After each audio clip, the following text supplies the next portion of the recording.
I Y'all have are some, quiet. I Hey, have something to Shanice. chat about. Yeah, go ahead. Hi. First of all, I apologize. I am like all over the place all the time, and I had forgot about PB&J for like 2 months. Um, so when it comes to dealing with a for sale by owner, so this is a person who has disclosed that they don't want to deal with a real estate agent, but I'm representing the buyer. They are willing to pay compensation, just didn't want to work with a seller's agent for whatever reason. How does that is so I know we need to use the 220 form. Mhm. Like how do we show it one on the buyer agency agreement? And then how do we do it on the 220? So if they're offering something different than the amount of fee that is on the buyer agency agreement, or is it the same? Because there's two different answers So, there. well, that was the question, I guess, because the way I have been doing it, unsure if it's correct, has been to like if they agree to pay 3%. Or for instance, one lady is because the property amount is so small, we're agreeing to pay a set price because it's the percentage compensation would be less, essentially. Sure. So it's a small $5,000 property. Yep. Um, so So yeah, sorry. that's perfectly fine. So and actually probably what I'll do is I'll pull one up so we can talk about it while we're all here. So do I need to show? I guess my question is on the buyer agency agreement, should it show just his portion that he's agreeing to pay, or should it show the full amount that I'm going to get, and then on the 220 show how that is going to be split between buyer and seller? Yeah, are y'all looking at ncrealtors.org, hopefully, or my Sometimes, yes. screen? Okay. So anytime this is the home screen for ncrealtors.org, and you can log in by clicking my account if you've not set that up yet. Um, I'm already logged in, so that's why it's remembered me. But you can search right here, forms and contracts. Hmm. So any form you want is here. So and you can type any kind. You can see some of my past searches. Um, I've got a termination, an offer, working with agents, pro services, exclusive. Um, so if I just type in agency, it's going to come up under forms, and it'll come up um, with anything that's got the word agency as its title. So exclusive buyer agency um, is here. So what you're looking at is what you're asking is the 220 and this one. So we'll do both of them.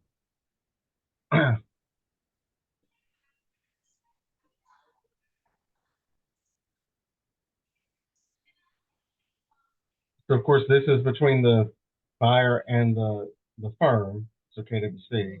It's asking them those three questions. So they are or are not working with another agent, working with another firm, and are they working with any visited any other properties? And then next, of course, what type of property?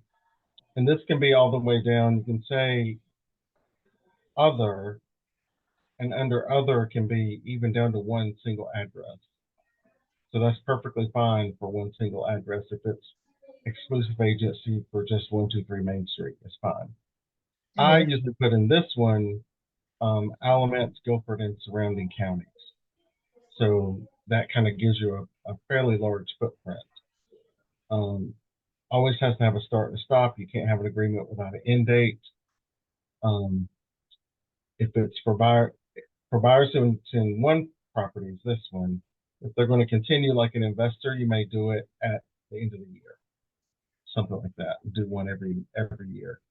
So here, whatever, if it's a fee amount, like you were just talking about, this is a retainer fee. That's up to you if you charge that or not. Most folks do not. But then here, it's the fee for your services. That can be a percentage or it can be a dollar amount. Either one are wrong. So for that small one, you just key in that dollar amount here. Now, if you already know what the for sale by owner has agreed to, you can, you more than likely have hired, the buyer has hired you first, and this does not match what the for sale by owner is offering. Correct? Correct. So if it's in conflict, you can either update page one, just like you update page 17 with signatures once you get all the checks delivered. You can just do Hmm. an updated page one, or you can do an amendment to agency, which is a 710, form 710. And I'll pull that one up in just a second. So you can, it just can't be a zero or it can't be a range. It just has to be a number right here. So if this Okay. is different, if the for sale by owner is offering you, say you put three in here and they're only going to agree to 2.5, well, you either the 0.5% needs to come from your client, or you can update page one to make it reflective of what they're agreeing to pay, or you can make a pay 710, which is an agreement to amend this contract between the firm and the buyer. And then on 220, you would just key in that it's coming from the seller. This is Okay. where the new line is, where they say they're initially that they understand compensation is completely negotiable. It also says that we will seek to get it from the other side, but if it doesn't come from the other side, just know that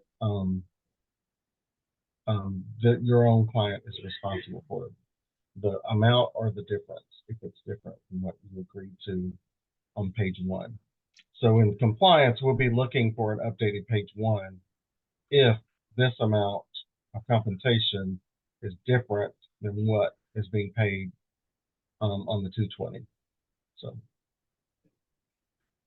right here is where the Consumer Protection Bureau says that this should be no longer than 60 days. So I would recommend you might as well go ahead and put in the practice of 60 days or less for that one. I'm so glad you said that. I didn't know there was a cap on it. Yeah, there's not. If you don't put one, then it's immediate. If you do put one, it's so many days. But the Consumer Protection Bureau said it should be 60 or less. Okay. Um, Here, making sure you actually give them a sample copy of the offer to purchase, the new one, and actually giving them a copy of pro services. We did upload those into Command. So under consultation, these two sample copies are in the checklist for Command. So I did that myself, and I can show you that in just a minute. Home warranties, if you do America's Preferred, there is a um, re referral back to the office. So if you do America's Preferred, we do it. There is a referral back. Um, so don't put zero there if they choose America's Preferred. So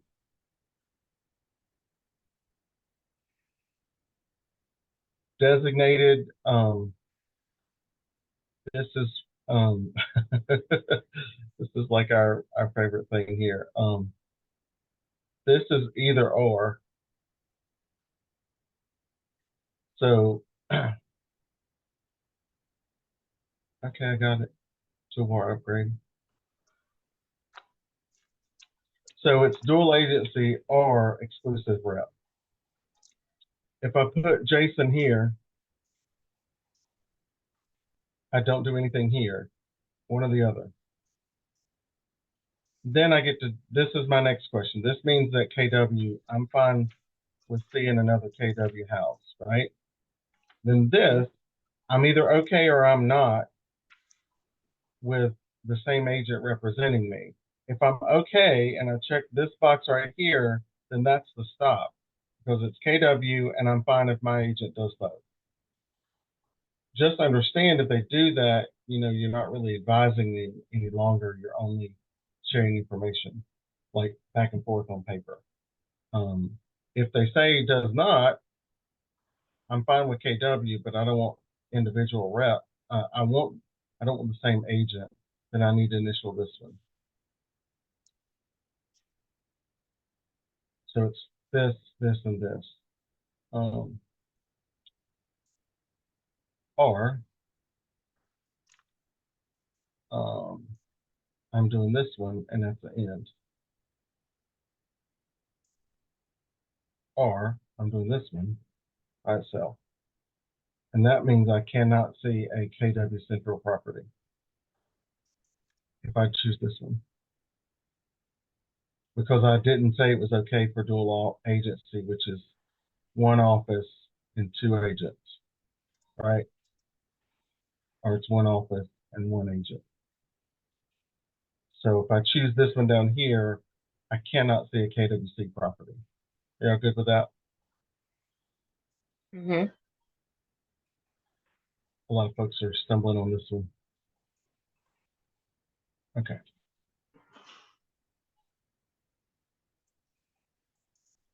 Dual agency, on the buyer agency, usually the page one is the lower amount. So like our office fee for buyer agency is 3%. Dual agency for the firm on is 6%. So on buyer agency, it's the smaller number first, the larger one second. On listing, it's exactly flipped. It's the large number first and smaller number second. So just a notice of warning for surveillance that there's nanny cams and ring doorbells and everybody else simply safes and everything else out there. So anything someone might say in in a house, I would just be wary of, talking about the offer or amounts or you never know, there might be recording devices in there. Photographs and video, you may love the house. So unless we actually have permission that we can take videos and photography, we shouldn't be doing that. So, a big fat warning about wire fraud as always, and then just the signature. The other thing we're seeing here is agents not filling out this completely. So it's Keller Williams Central 21388. You can put your phone number here or the 227-4433, either one. Not so hung up on the address here, but definitely the agent and the agent's number and the agent phone. So we need minimum firm, license, agent, number, and phone, and email. Those are the 6 we have to have. So, all right. So you asked me about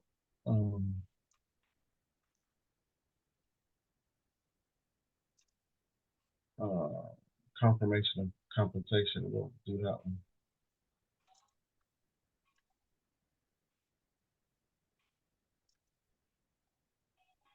So here, you know who the seller is, even if it's a for sale by owner, right? Yes. So only use this form in agreement for cooperating if a seller is represented by a licensed real estate broker. So see, you wouldn't use this form for sale by owner, right? You'd use a 150 if you're creating compensation with an unrepresented seller. You with me? Form 150 because it's a for sale by owner and they're not being represented Right. by agent. If there's Okay. not an agent on that side. So here people are, if this is different from your, buyer and seller, the seller's offering either percent of the sale or a flat fee amount, the payment, how long it's. People are not understanding the date. The date is either the end of the listing or the end of your buyer agency agreement. So this date should have something in it. So one of those two. And then the parties sign it. And are all 4 parties required to sign it? No. The Real Estate Commission, as well as NC Realtors, came out and said it's a good practice to just go ahead and get everybody to sign it, so there can't be any conflict of interest. Nobody can say, well, I didn't know, because they signed it. So that brought up something good, a 150, right? Yeah, because I'm not even familiar with that form. See why we do these little things? And realtors don't read, so nobody else heard that either. Um, so 150 is an unrepresented seller disclosure and fee agreement. So let's see what that looks like.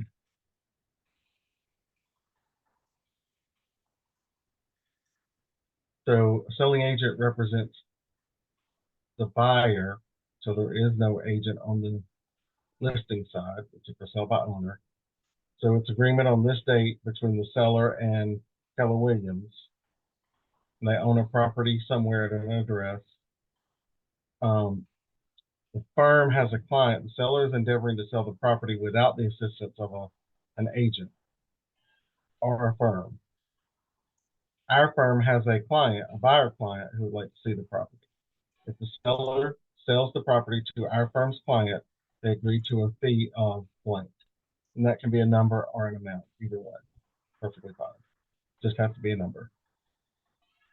The agent's firm, which is the buying side, shall conduct all brokerage activities in regards.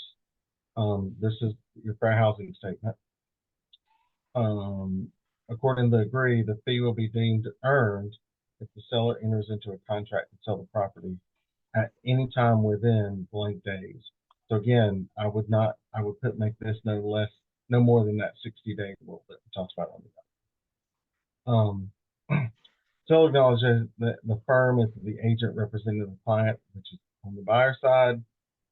What they're getting with this is they don't want implied agency. Like if you're helping them fill out the form and you're telling them what it means, and that they can say, well, I thought they were helping me. So this is intentionally saying, look, we represent the buying side, not selling side. So if it were me, I would add two initials here. I don't. I think it's odd for initials not to be on pages. We initial everything else. So they've agreed to, because see, again, this is where they've agreed to an amount and then we didn't have them initial it. So I would drop two initial boxes in personally. And then the firm and the seller. So for me, I would intentionally put initials in. So you good with that one? Yeah, it's a pretty Yeah. straightforward. Because if you don't want, because if it's longer and you start explaining more, it looks like you're helping them or assisting them or imply. They call it implied agency. So you don't want that. So Are we Oh, able to, even though we have this form, are we like, because that explains like we're not their agent, can we still help them with the forms and filling things out, or should we just not do that and just kind you of, you know, you can help them fill it out. You can't advise them on it. Like basically you oh, helping them fill it out would be explaining what a box means, not hmm. saying, well, I would recommend you put this amount in there or anything like that. I have a Only the slight. other thing you'd have to have in that case, Shanice, is a WWREA. So even though they're not your client, because they're going to substantially probably agree to an amount and start talking about, well, I need to clear this. You never know what they'll say. I would Right. also get a WWREA on the seller, which is the for sale by owner. Okay. And then in that case, I would specifically say unrepresented, at the bottom on Hmm. WWREA is unrepresented for sellers. So I would definitely check that one so that they know.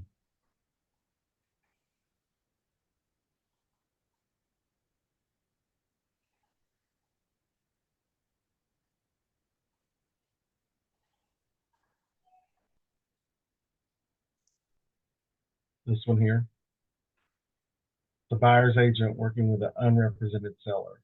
So that one is the one you would check for sure Okay. because it's very specific. This is a for sale by owner. So you don't want them to even understand that there are agents that work with sellers, there are agents that work within the same office, there's agents that show the same property, and then this scenario is when the seller is unrepresented. So, Kim or Katrina, did one of y'all have a question? Yes, I had a question. So with the Form 150, that seems like one that we would probably want to have everyone sign before the buyers take a look at the house, like actually step inside the house kind of situation, or Yeah, it would if you don't have it filled out completely, kind of like the 220 now with the other side. If you don't have an email or a text saying that they agreed to pay that, I wouldn't. I mean, I wouldn't necessarily get your hopes up. And if your client requires compensation be from the other side, either they're represented or not, I would definitely make sure you have it first, or at least something in writing, an email or a text that says, yes, I will pay X dollars or X percent. And that's how your conversation goes is, hey, hi, Katrina, thanks I see you have a for sale by owner on 2 Main Street. Um, Legally, I'm required to cover a couple things with you. I do have a buyer potential for the property. In case I get audited from North Carolina, I do need to cover one form with you. And again, I circle that at the top. Let me just bring it back up.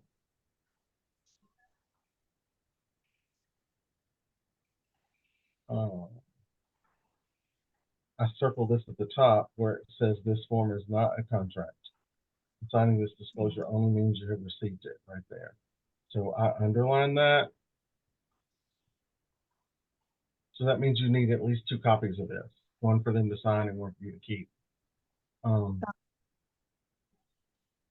then, oh, that's funny. So then as you scroll down, then I'm going to X here, and then we're going to sign it. And I would just say, hey, my client is in need, would require compensation, contribution to compensation from the selling side of the transaction to be able to execute. Would you be willing to pay a buyer's agent fee of whatever? And I would start with the fee that you and your client have agreed upon, your buyer client. So if you agree to 3 and they say, no, I won't do 3, I'll do 2.5, then if you agree to that, no, your client owes 0.5%, or you need to update page 1 and get a 710. If you, and then that's fine, because what happens on a 710,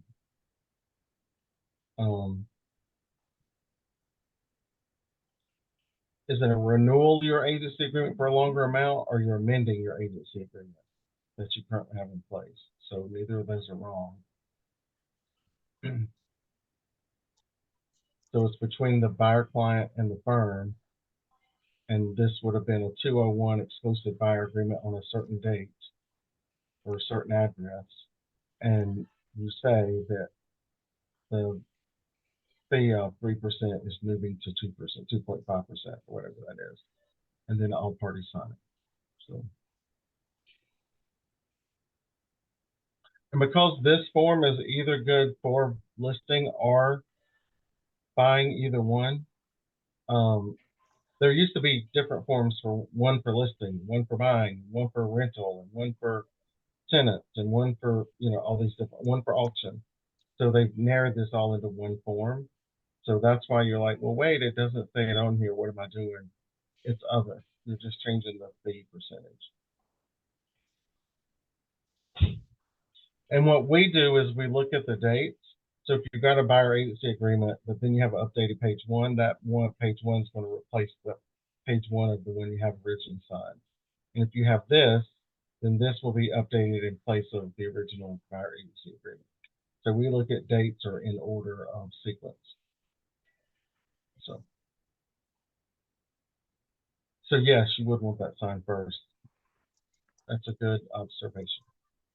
So anything else while we're here?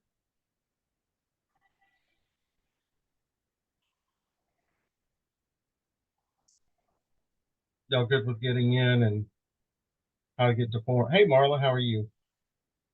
Forms or anything else you need to get a hold of, just know that ncrealtors.org is your spot. Some things you will only be able to get to after you've signed in. So I'll tell you another thing that is often y'all asked me where I get those Q&As on Mondays are right here. So legal Q&As, we get them emailed every Monday morning. But if you want to go back in time and look at one, um, here's all there's 94 legal Q&As on forms. There's 32 that are miscellaneous, 25 on license rules, 17 on code, 17 on articles, insight articles, disclosure, fees, agency, like on and on. So if you wanted legal Q&A on compensation,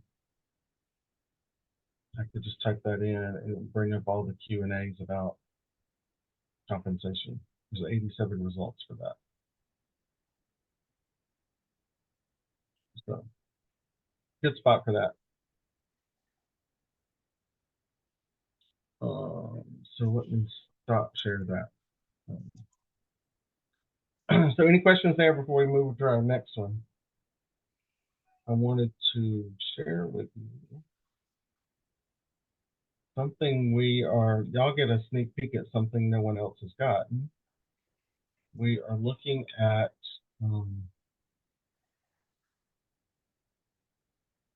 so here under the KW Central site, we're going to look at adding a tab for agent resources. Y'all don't have access to it yet, but a Google Doc, so you could click it and it would tell you compensation for one-stop shop for the office. So we're working on it. It's not completely live yet, but we're getting there. So like Melissa White, if someone called the office and was looking for 3032 Dixon in Durham, Melissa's offering 2.4 from the seller. So you have a one-stop shop for centralized listings. The other thing is how you get to that is coming out. Dana's on vacation, so there'll be a public spreadsheet. It's a Google form that you fill out. Are y'all seeing this listing compensation submission? Yes. Yes. Okay. So basically, once you click this link, is it an active listing? What's the address? Is it active, pending, or closed? What's the compensation being offered? Who's the listing agent? What's the phone number for the agent? The email for the agent? Property link. We do suggest you do the KW one and not anything from the MLS. And then you submit here. And then that will populate that form automatically when you get a listing over to what I just showed you before, which is this one, which is this spreadsheet of addresses. You think that something will help? I definitely think that's going to simplify the process a little bit. Yeah. We do need to maybe tweak the search piece here. Like we probably need to do it by house number, or need to break this up, either house number or house street or something to make sure that all these look the same. So, but anyway, y'all got a sneak peek at that.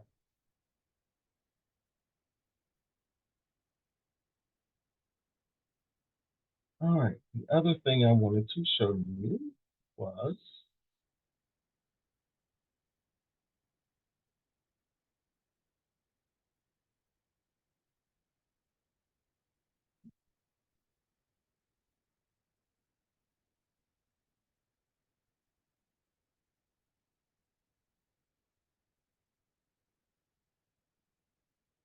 okay. So this came out, and we're giving you a one pager later, either later today or tomorrow for everything, kind of one-stop shop. The thing is, it's changing depending on what MLS you have is what the fee structure is if you violate something. So one of the boards hadn't voted on the fee yet, so that's the holdup. So, so the review, what's in the slide deck is a review of the settlement, how do you understand it, and how to talk about to other agents. So let's see if this will work.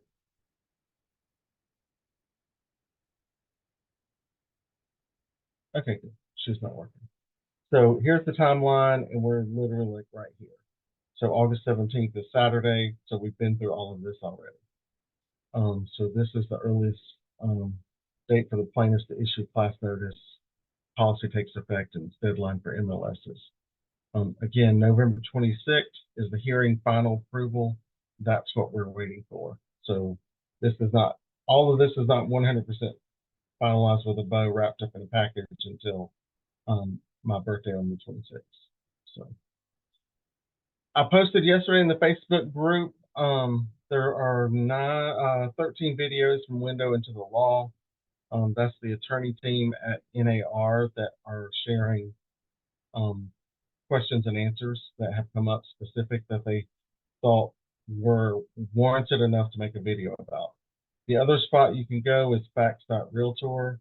You can always, always, always find something there. So understanding that the consumer always has choice and compensation is always negotiable. So offers of compensation is prohibited, but off MLS-based negotiation between parties can still happen. Written buyer agreements for those places that didn't have them, we have it, so that's a mute. It also empowers buyers and brokers to negotiate free on the compensation, making sure that their clients fully understand. So Fannie and Freddie both have confirmed that buyers who are compensating their agents that they will continue to have access to financing. Like usually there's a max impact that a concession can be, and they're based upon the loan type, and they are waiving those maximums. Like in the veterans, like they're not saying that a veteran can't pay. One of the rules right now before was that a veteran's not allowed to pay for inspections, nor are they allowed to pay for compensation to an agent. So they've waived that currently under the Veterans Administration. So we're waiting on a finalized version of that, but they've already put it out there that they waived it until they meet. But they've waived all those percentages that could max out concessions. So making sure that it's fair housing, that's what we do every day, is that we don't treat anyone different based on race, sex, origin, protected characteristics. None of those, the settlement doesn't change those non-protected classes. Making sure that there's buyer agreements, which we already do. Before, it was a seller's decision whether to authorize compensation before, but it's illegal to refuse compensation because of the buyer agent's origin, gender, race, or protected characteristics. Sometimes we have implicit biases, which are also a violation, and some folks don't even realize they have these. If they're biased against a certain party or race or religion, then they don't even realize it. There's transparency through buyer agency. Again, we already have buyer agency, so I'm not going to spend a lot of time on that one. So talking to consumers about it. Realtors play a pivotal role in guiding and supporting home buyers and sellers as we adapt. Honestly, I think within 6 months, we're not even going to have this conversation. It'll be kind of like status quo again. Americans have a short attention span. So once we work through something and get it, we kind of move on to the next thing. So always communicate your value. When talking to consumers, making sure that you focus on what matters to them. That all allows for alleviation of stress for complicated and high stakes transactions. Usually, you do this year round, day in, day out. This is maybe the one and only time they ever do it in their lifetimes. So making sure that and I've been guilty of this, like a good friend of mine, I just took for granted he was trusting me to do in his best interest, and I didn't update him along the way every little thing because we were so close in our friendship. He's like, well, I don't understand. And I was like, okay, that's my fault. Let me time out. I should have had an honest conversation to reduce your stress so that I understood it, and I could have been more expressive to make sure he understood. So you serve as a trusted advisor through the entire transaction. A lot of people think it's like Wizard of Oz. It's behind the curtain how this really happens. So you can demystify that process and make it easier for them by explaining every step of the way. That's why I find that lenders that either send us little videos or the lenders that communicate more effectively, those tend to be they take the guesswork out of it, so it makes it to me easier on the transaction easier. So lots of your experience is in negotiating and writing the offer for the best price, understanding that something may be overpriced or underpriced, or what you can ask for, what you can't ask for. You avoid common mistakes that the general public would make. And all of that is to successfully closing the transaction, saving money on both sides as much as you can, and as well as time. The general public doesn't know that I've got so many days, period of time to inspect and find out what's wrong, and I can ask for repairs and on, like you do as a realtor. So under one of the big things here in blue is that under the code of ethics, it's your duty to have open and honest conversations throughout the process. Also, while we're here, don't forget that realtor is always capitalized. So if you ever see it not capitalized, correct it. So explaining, they'll sign an agreement before touring a home. And again, this is in all 50 states. It's not just here. It's not just KW. And it's not just Jason. This is the rule if you're a realtor, period. So before they view a property, they'll sign a written agreement, whether virtually or in person. Even if they virtual visit the home, you have to have one signed. Several states already have laws requiring those, and you should check with us. Explain they do not need a written agreement. They're just speaking to an agent at an open house. Because again, if you're at an open house, you're really hosting the house for the seller. So you're not a buyer's agent at a open house. So that's why you only need a WWREA if they get into details about finances or what they're looking for or anything else. So underscore that before signing an agreement, they should ensure that reflects in terms they negotiated with their agent or understand exactly what services will be provided. That's what the buyer agency does. It's like, okay, this is the cost, this is the time frame, this is where we're looking, and this is what I do for you in that time frame. So making sure that they understand that. Underscore that agent compensation for buyers continually to be fully negotiable. Nowhere, anywhere under the sun is it set by law. The only price is a set price from the office. And even with that, it's still negotiable based upon our price. So making sure that you detailed what was on slide 11, which we talked about for buyer agency.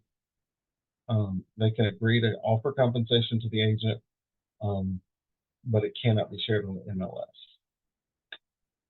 Emphasize you have the right to expect the housing to be Hey, available without Jason. discrimination, race, color, religion, disability, community status, or origin. Hey, Yeah, Jason, quick question. So, it says, compensation can't be shared on the MLS.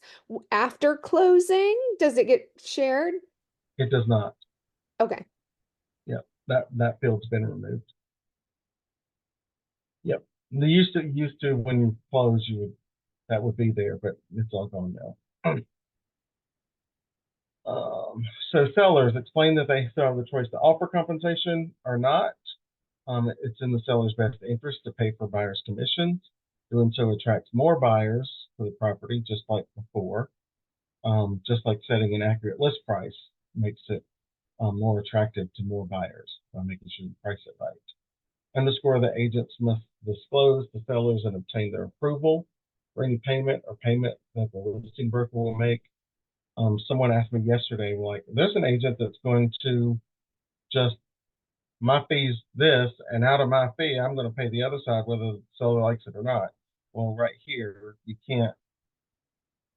have to obtain their approval for any payment or offer that a broker will make. So you can't just do that. Note that this disclosure must be made in writing of any payment or agreement to other parties. That's handled in the broker agreement, listing agreements, and then for the other party, it's a 220. Explain that if they choose to approve a compensation, we can't disclose it in the MLS.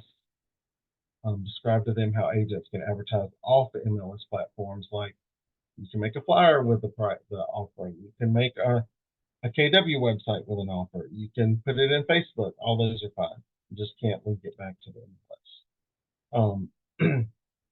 They can still offer concessions in the MLS, even though most of the MLSs have removed that field anyway. So for everyone, realtors are here to always help them navigate the process and work ethically and obligated in their best interest, not our own. That compensation is always negotiable. If they're a realtor, the agent must abide by the code of ethics and have clear and transparent discussions about compensation. When finding agent, they should ask questions about compensation and understand what they receive for that, and underscore that they always have a choice.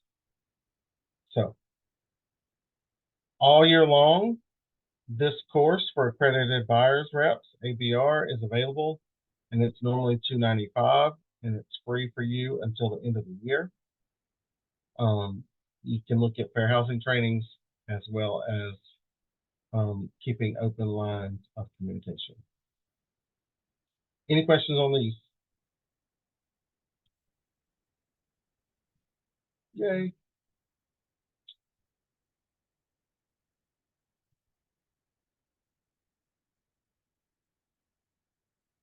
The other place I wanted to take you was to where we created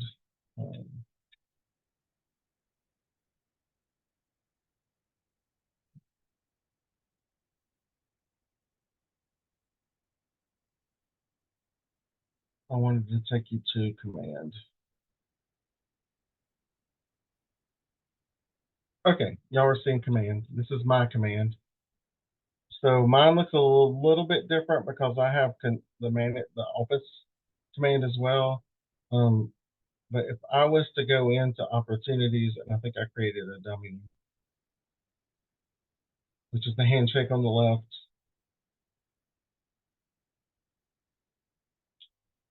And then I would say all of them right here.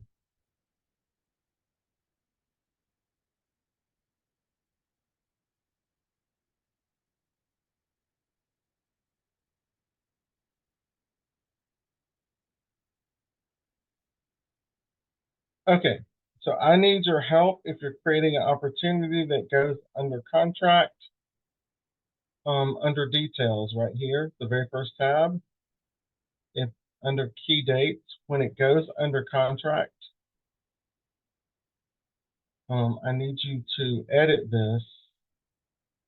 Once you get it under contract and under estimated close date, you would key in something and save it. And I'll show you why in just a second.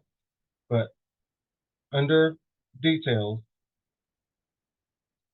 click edit, and then you want estimated closing date. So most everybody puts agreement date, contract date, and the date closed. That's not, you don't do that till the end. You need estimated closing date. And I'll tell you why. It's because it's in compliance, but I want to show you where the documents are, what they look like.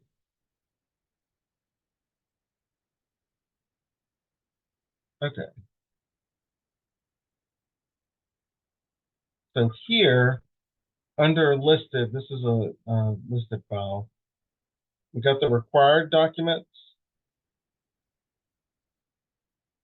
Confirmation is optional. Agency renewal or amendment is optional. And I put that in there in case you need to amend your original listing agreement. So I popped it in there. All these things are needed: the deed, the tax card, a map of the house, how you figured out your square footage, and then a flood zone map. These are other optionals. If you see this right here, DS, that means that form is coming from DocuSign. And if it's underlined, that means if you click on it, that form comes up. So a sample offer to purchase is in command, which is what you're required to share under that checkbox. So until we get it fixed on the in DocuSign itself, this link will get you to a sample form. So. And then we moved over, if you go to a closed file, we moved pro services to the end. So it wasn't, some files had it enlisted, some had it under contract. I put them all at the end of closed. The reason being is you don't know who you hired for the transaction until the end of the transaction. That's when you hired everybody. So if you had it up at the front, we had agents filling it out during the consultation, and you had no idea what attorney you were going to use. You had no idea what inspector you were going to use. You just kind of filled out the form just to fill it out. So I moved it. Just know if it's got an underline, you can click it and link it. So the document's there for you to see. What I was going to share with you in command on our side is for compliance. The reason I want you to be so cognizant of that date. So I'm in command on the management side. This is not what you have. But right now there's 12 folks that have submitted something for compliance. So like Sam's, that closing was originally scheduled at March of 24. So when I sort, it sorts by closing date right here. So if you don't put a estimated closing date in there, you automatically kick to the end. So I'll scroll to the bottom down here. Like Shardae's, she has no closing date, so she's at the end. So it could be closing this month. I don't know that until we go in and look. So Chloe, she submitted something we sent back to get another signature line or whatever. But right here, she's probably closing, and she's in August, but there's no date right here. So because there's not one, she's kicking to the end after something that's closing in September of 24. So if you don't, like this one is, you see this one right here, it's closed. The consultation's approved, the under contract's approved, the closed has been submitted, and I still don't have a date. So this has been kicked to the end of something in September.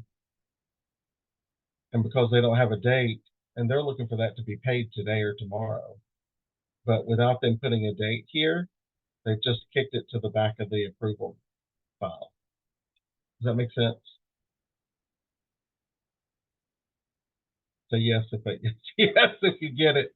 That's where I was talking about those details and making the edit with a pencil and put in an estimated closing date, because it sorts it by date. So like you can see all of these are in order. March 8/14, 8/20, 8/26, 8/30, 9/12, 9/30.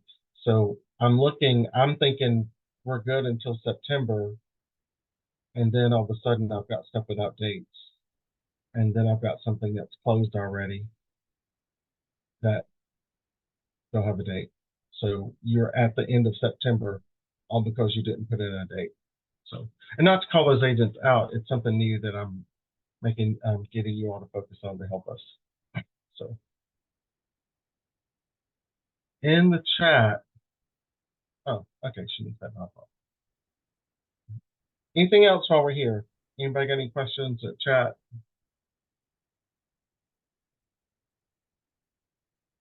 Quiet today.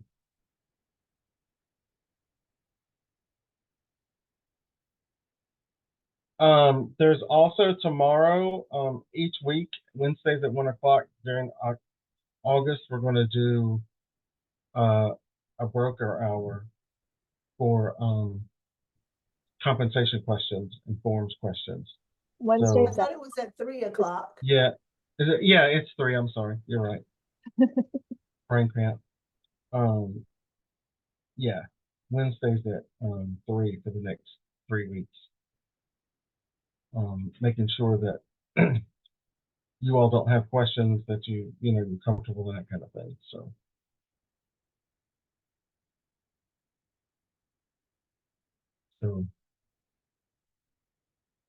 unless y'all have something, I'm going to give you 7 minutes of your day back.